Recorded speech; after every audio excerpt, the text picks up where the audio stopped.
Hello મિત્રો, good morning, જય શ્રી કૃષ્ણ, જય સ્વામિનારાયણ. સ્વાગત છે તમારું આજના મારા નવા વિડીયોમાં. નવો વિડીયો એ માટે બનાવ્યો છે કે મારે લેવી છે તમારા બધાની રાય. એટલે એમ રાય નો દેતા બાપા, સલાહ દેજો મને તમારી કે મારું ફેસબુકનું વિડીયો બનાવીને જે અર્નિંગ થાય છે ને એનું પહેલું પેમેન્ટ હમણાં મારા ટૂંક જ સમયમાં મારા ખાતામાં આવી રહ્યું છે, જમા થવા જઈ રહ્યું છે. નહીં, જમા થવા જઈ રહ્યું છે. તો એ પૈસાને મારે કઈક એવા સત્કાર્યમાં, સારા કાર્યમાં, મતલબમાં કે સેવાના કામમાં વાપરવા છે. તો તમે લોકો મને કોમેન્ટ કરજો ને જરાક કે એને મારે ક્યાં વાપરવા જોઈએ. અને તમને પેલા તો સોરી, મારાથી તમને સોરી કહું છું, મારાથી ભૂલ થઈ ગઈ. મેં પેલા બાર પૂછી લીધું બધાને, પેલા તમને પૂછું.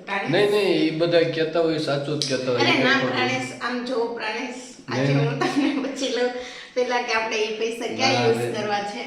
ઈ આવે ને પેમેન્ટ, એટલે આ બધાની તાય ઈ પેમેન્ટ આપણા ખાતામાં જમા થવાનું છે.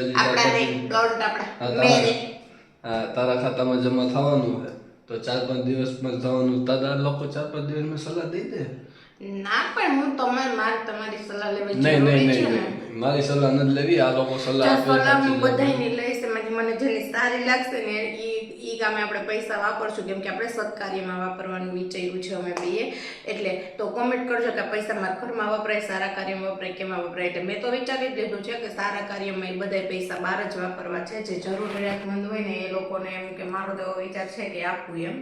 પછી તો તમારી કોમેન્ટ ઉપર આધાર રહેશે કે વિશાલને આપી દઉં, નહીં મને માલિકને આપું, નહીં મને ન આપ, કે બીજા કોઈને આપી દઉં.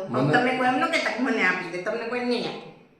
કેમ કે મહેનત આપણા બધાની છે. જો વિડીયો ક્રિએટ કરવો એ મારી મહેનત હતી, વોચ કરવો એ તમારી હતી. આપણે બધે મળીને એ પૈસાની કમાણી કરી છે. તો હવે વાપરવા છે તો આપણે બધાને ભેગા મળીને જ વિચારવું પડે ને. મેં કેમ પેલા વિશાલને પૂછ્યું તો તમારો સપોર્ટ મળ્યો ત્યારે મને ઇન્કમ થઈ, અને આનો સપોર્ટ મળ્યો ત્યારે મેં વિડીયો શૂટ કર્યા હતા.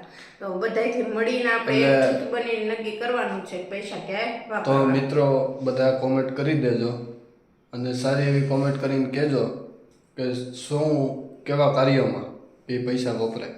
અમારે સત્કાર્યમાં વાપરવાના છે. હમણાં ઉત્તરાયણ નજીક આવી રહી છે, તો નમસ્કાર બધાને. કોમેન્ટ જરૂરથી કરી દેજો.